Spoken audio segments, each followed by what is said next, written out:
back in Duluth, starting... Where's that voice coming from?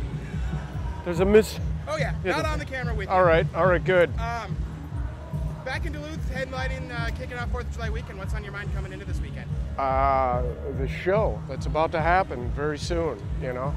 Stretching, doing yoga, and drinking. And I've got my Aerosmith classic Toys in the Attic shirt just for incentive, so yeah. So, humble beginnings as a bar band, doing covers and this and that, and now you're headlining a show. How? I don't think we were ever humble. No? Bars, never. It was always, you know, thinking huge all the time. Well, I think we all have fond memories playing the bars, and I'll probably be there again. I'll probably be there when this is over with. Tonight, as a matter of fact.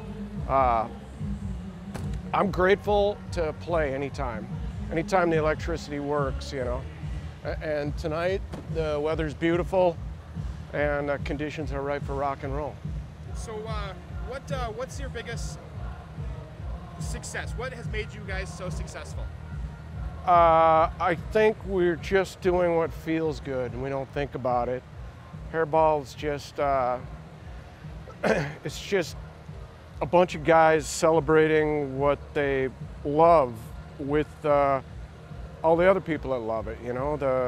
The fans and the band are so close because we all just love this type of rock and roll and this type of show. So we're just doing the same things we did when we were in junior high, you know, dressing up like Kiss and blowing off pyrotechnics. It's just, it used to be gunpowder in a coffee can, and now it's a pyrotechnician and a real permit and a license, and I've got much more expensive amplifiers than I did then.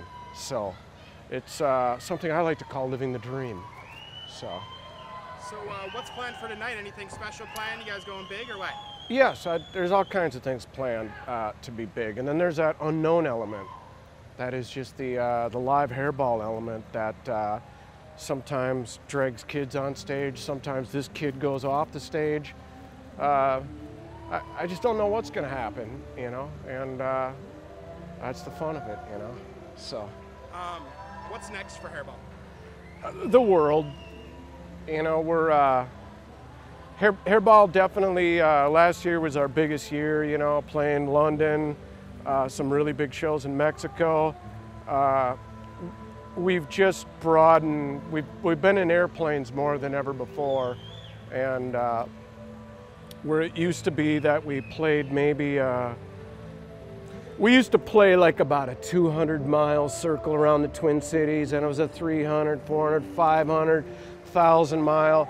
It's just getting broader and further apart all the time, and it always feels really good when you come back to a place like Duluth, where we used to probably play here 6 to 10 times a year, and loved it. And now we just travel more, and we only come here a couple times, you know, every season. So you savor it a little bit more every time you do it. And even though it's sometimes going out, we play bigger shows because there isn't a bar perception of us, and we'll get, you know, multi-thousand people first time going into a new market because it just is big. You know, we kind of grew up here. So there are some people that maybe remember us as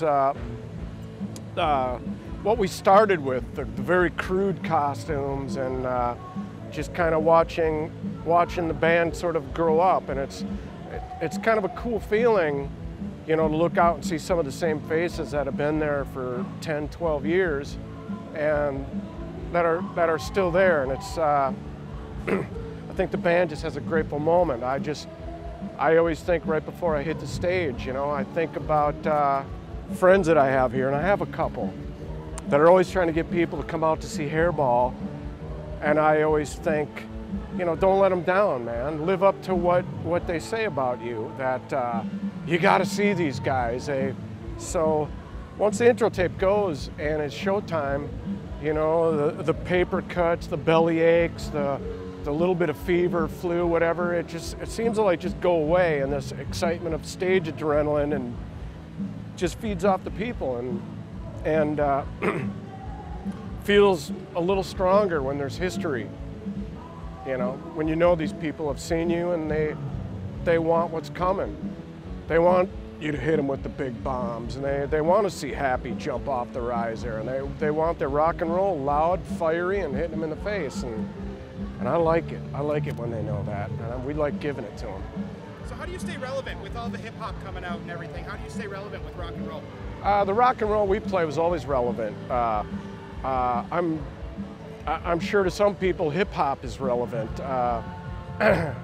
It's kind of not my forte, but anything done good is kind of relevant, I think, you know? There are the masters of any movement that I think created that have a crossover and a staying power, and then there's kind of the artists that fall in underneath it. I just feel like Elvis Presley will always be cool. That's never going out of style.